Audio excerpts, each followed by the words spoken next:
Esto es mucho cuento.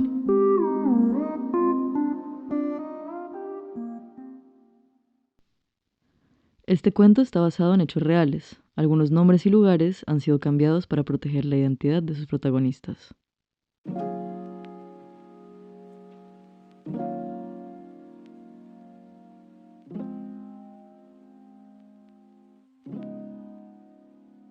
Este cuento es el resumen del final de una época un poco caótica en mi vida, por decirlo menos. Después de un divorcio, algunas relaciones constructivas, otras destructivas y en compañía de mis 2 hijos, estoy a puertas de cumplir 30 años. Sin duda alguna, la última década y media había sido vivida en completo desorden. Una parte con exceso de responsabilidades y otra parte con inmensa irresponsabilidad. El desbalance había sido total. En un momento de esa juventud recién separada, tuve un romance con un caleño que fue quien me haría el resumen ejecutivo sobre mí en esa época. Él había vuelto hacía poco de estudiar música en la Sorbona, en París. Y yo siento que el que haya vivido en Francia le había dado una perspectiva de la vida bastante especial. En nada se parecía a los hombres de mi círculo social capitalino. Él tenía una visión clara sobre la juventud y sobre todo sobre la independencia. Una claridad de la que yo carecía. Mike tenía grandes tatuajes cuando para mi grupo ponerse tinta en la piel era visto como estigmas prácticamente. Nos habíamos conocido por medio de amigos o de conocidos en común y pronto habíamos hecho un mundo aparte. No nos gustaba salir con la gente, nos gustaba estar los dos solos. Durante esos parches yo le hablaba sobre diseño y arquitectura y él me enseñaba sobre salsa clásica y pasábamos tardes, noches y a veces hasta madrugadas oyendo salsa, charlando y bailando en petit comité, o mejor dicho, solo los dos en la sala de la casa. Me acuerdo incluso que en una de esas me dijo que para él el Joe Arroyo era el papá del reggaetón. Y para sustentar su tesis, esa vez nos habíamos quedado toda la noche oyéndolo y entendiéndolo desde su perspectiva. Mike tocaba la viola y el clavicornio, o sea, no tocaba el violín y el piano, era un tipo diferente y me encantaba. Me gustaba al punto que después de un tiempo de estar jangueando y en vista de que él no daba un paso adelante, una noche le sugerí que fuera mi novio y él de una me dijo que no, pero sin anestesia. Me acuerdo del lugar exacto de mi torpe declaración y posterior rechazo. A pesar de ello, seguimos siendo muy amigos. Yo seguí siendo fan suya y él una persona muy especial de mi historia. Muchos años después de haberme friendzoneado, intercambiamos algunos mensajes por Facebook y le pregunté por qué no había querido ser mi novio en aquel entonces. Y me dijo que me veía tan absolutamente perdida que no se imaginaba lo que podría ser una relación conmigo. Bueno, este músico talentoso que hoy en día tiene su música en decenas, si no en cientos de películas de Hollywood y en series y shows internacionales, tenía toda la bendita razón. Esa época fue mi adolescencia, como él mismo me decía. Creo por eso que esa época es la dueña de mis mejores historias, porque cuando uno está perdido está en una especie de aventura, sin brújula, propenso a errores de ruta y encuentros extraordinarios, y eso es lo que él fue, un encuentro extraordinario que me dejaría una linda amistad para el resto de la vida. Como me dijo en ese momento Mike, de tantas caídas y tantas pérdidas, yo estaba madurando a los golpes y empezaba a asomarse para mí la posibilidad de sanar. En todo caso, la posibilidad de empezar un capítulo más sano, más coherente y más tranquilo para mí. Saliendo de una relación tóxica que me había consumido por completo, había podido consagrarme a un proyecto que para mí fue un éxito rotundo. Eso sí, no me había dejado ni un solo centavo, más bien un montón de deudas que mi familia otra vez había tenido que salir a salvarme y ayudarlas a saldar. Pero como en mi infinita irresponsabilidad la plata no era el objetivo personal del proyecto, el festival sigue siendo para mí todo un éxito. El nombre del proyecto había sido Prototipo, Ideas en Crecimiento.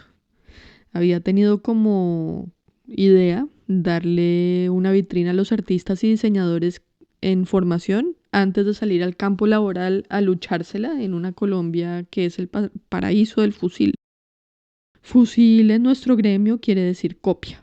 Yo había tenido un par de experiencias con el fusil. Una de ellas fue que le habíamos presentado con mi socia una propuesta de diseño integral a las oficinas de una farmacéutica y de puras bobas habíamos dejado el render de la recepción como carátula de la propuesta económica.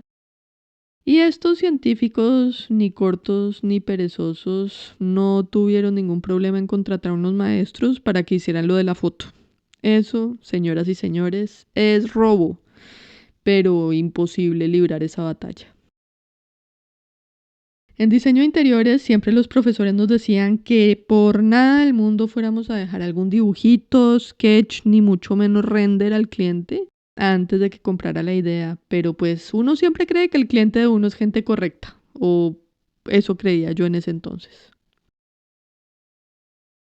Prototipo nace en mi cabeza como un espacio donde los estudiantes de todos los diseños y las artes puedan empezar a brillar y a ganar nombre y algo de platica antes de tocar el andén frío de la vida como diseñador y artista en nuestro país.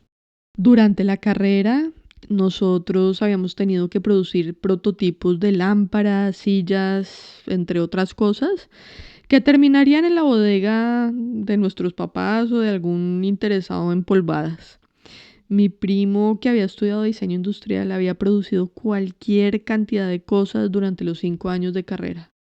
Algunas de sus ideas eran innovadoras y geniales, y como las de él me imaginaba que había cientos de prototipos empolvados por Bogotá. Yo quería que esos prototipos pudieran venderse, que los estudiantes recuperaran la plata metida en esas ideas y que de paso los industriales se interesaran en comprarles las ideas o contratarles el talento. Por eso se llamó Prototipo. En el camino, gente fue copiando y ayudándome a que el festival fuera una realidad. La primera, Tati, mi parcera, que acababa de volver de Australia de hacer una maestría con una beca que le había otorgado Colfuturo. Allá Colfuturo habíamos ido con su ayuda a pedirles que nos patrocinaran.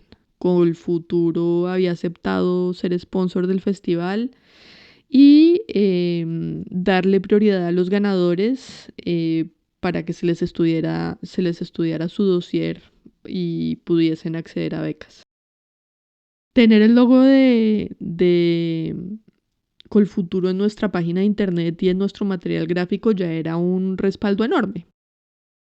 A todo le habíamos metido el alma. Otros amigos, los Julianes, tenían una empresa joven de relaciones públicas y nos habían logrado meter en varios programas radiales donde pudimos promocionar el evento. Y incluso nos habían contactado con un bar muy popular de la 85, en el techo de un edificio en la 85, para que nos dejara hacer el evento de lanzamiento de Prototipo, a donde habíamos llevado unos grafiteros a pintar en vivo una obra gigante que rifaríamos al final. La gente de la cervecera más grande de Colombia nos había financiado las invitaciones, los afiches y los flyers. Me acuerdo que los flyers eran una postal con el modelo de un avión troquelado, entonces uno lo podía quitar de la tarjeta y armarlo. Y las invitaciones eran unos cuadernitos súper bonitos para hacer sketches y todavía por ahí la familia debe tener 1 o 2 cuadernitos de esos por ahí rondando. Otra amiga artista, Natalia, era curadora de la Galería de Arte de uno de los edificios inteligentes que quedan enfrente de la Hacienda Santa Bárbara y había logrado que ese espacio ofreciera como premio una semana de exhibición para el ganador de la categoría de artes plásticas. Ella además me había contactado con la persona encargada de los eventos de un colegio muy prestigioso donde han salido muchos presidentes por ahí cerquita del centro andino. Ellos nos habían permitido hacer el festival en la biblioteca del colegio.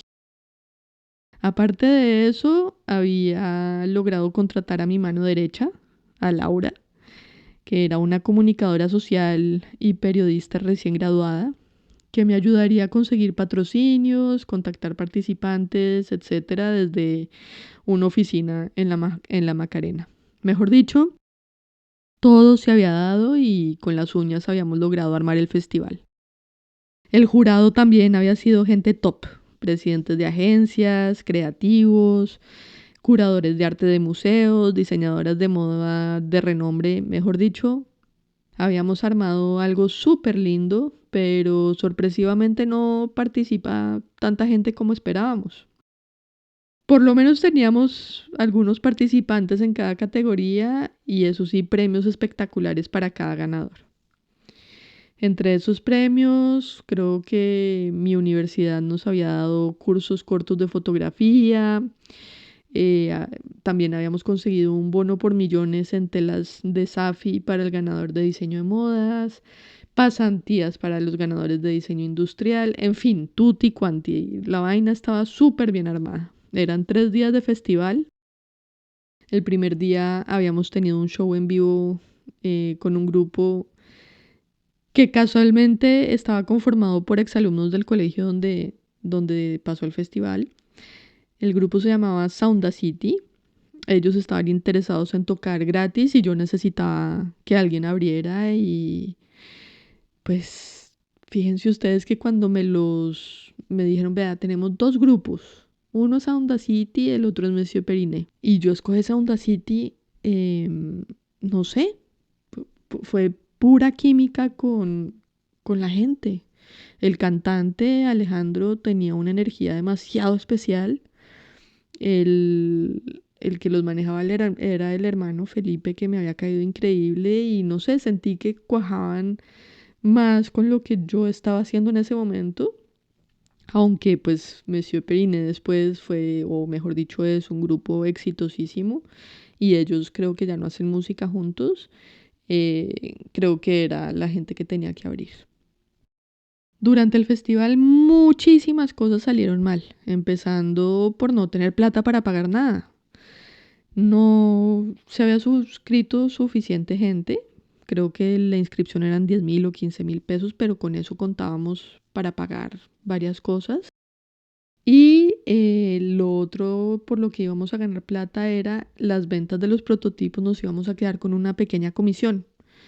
Entonces, en vista de que no habían tantas cosas para vender, ni tantas inscripciones, pues la plata no estaba, pero yo había decidido seguir adelante con el festival y aprender de este primero y aprender para el segundo.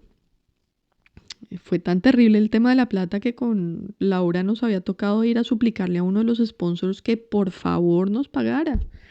Esta gente había comprado un stand y pues en vista de que no había habido tanto público, pues no habían tenido tanto paso por el stand y estaban frustrados, nosotros también, pero pues había un contrato de por medio y gracias a Dios lo logramos recuperar y con eso le pagué a Laura el sueldo de los meses que trabajó conmigo y creo que Laura fue la única que ganó plata, ella y los que lograron vender sus prototipos.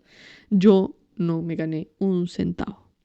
Sin embargo, sigo pensando que Prototipo fue un éxito. Después de haber terminado el festival, conocí al ganador de la categoría de artes plásticas, Osquitar, como le digo hoy de cariño. Él es un artista tremendamente talentoso que había llegado al festival gracias a la campaña de promoción que habíamos realizado en la Academia Superior de Artes de Bogotá y que venía con el propósito no de ganar, sino de mostrarle al mundo sus pinturas. Si no recuerdo mal, se había presentado con 2 obras. Una era un retrato hiperrealista de un anciano de barbas y pelos blancos, que parecía una foto. La otra era una panorámica de la ciudad y se veía como el típico puesto de aguacates con su parasol y 3 policías de tránsito a quienes llamábamos aguacates por el color del uniforme. Además de haberse ganado el premio mayor, Osquitar vendió su obra en prototipo volumen 1. Después del cierre del festival nos volvimos amiguísimos porque él estaba agradecido conmigo por haber creado un espacio como prototipo y yo era su nueva fan. A la oficina me fue a visitar un par de veces, la primera para reclamar su premio y su plata, y después siguió volviendo a tomar tinto y echar carreta. La última vez que lo vi me llevó un grabado suyo, enmarcado por él mismo además, de unas bailarinas gorditas en blanco y negro, y todavía las tengo colgadas en la entrada de mi casa. Lo guardo con grandísimo cariño ese cuadro. El agradecimiento de Oscar era de lo más bonito que había podido recibir a cambio de todo el trabajo que había significado prototipo.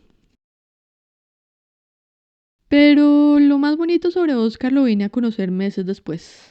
Él, el ganador de mi amado prototipo, empieza a volverse una estrella del arte colombiano. Resulta que Osquitar es desplazado de la guerrilla. Había tenido que escaparse de su natal San José del Guaviare junto con su familia y el arte se había ocupado de canalizar toda su tragedia.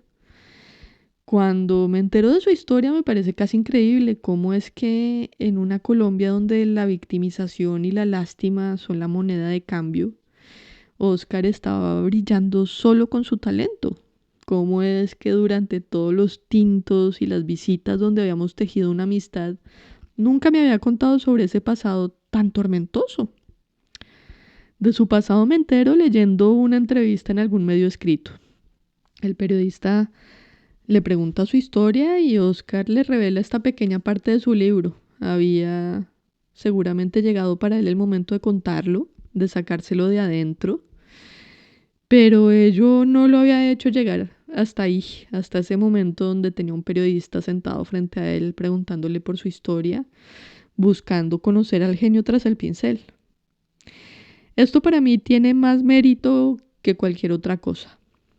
Nos pobreciteamos todo el día por todo nosotros. Somos una sociedad que aún en medio del privilegio absoluto nos victimizamos, nos pobreciteamos unos a los otros como si eso nos hiciera más grandes. El verdadero héroe es el que libra sus batallas en silencio, en la sombra, el que logra brillar aún con años de oscuridad a cuestas. Recordar a Osquitar hoy me llenó de alegría. Me había sentado a escribir este cuento que iba por otro lado, pero pues terminó en él. Me recuerda que estoy todavía sanando, pero que mis batallas han sido tontas, que he salido bien librada, que en todas he caído parada y que la vida es una linda oportunidad diaria.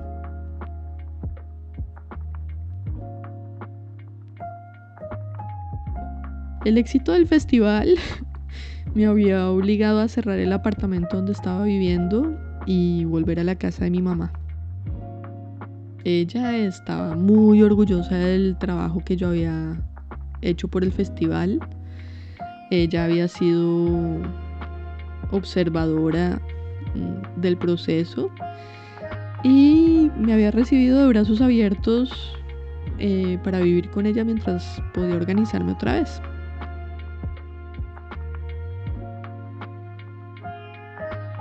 A puertas de los 30 estaba en ese momento que parecía el fondo y a la vez un lienzo en blanco. Estaba empezando a trabajar en prototipo volumen 2. Sabía todo lo que debía hacer y sobre todo las cosas que no podía volver a hacer. El prototipo de prototipo había sido de gran aprendizaje y yo por fin estaba aprendiendo. Estaba lista para oír, para ver, para organizarme y para hacer. Estaba lista para subir al tercer piso en cuerpo y alma. Los 30 llegan a todo color, pero eso es otro cuento.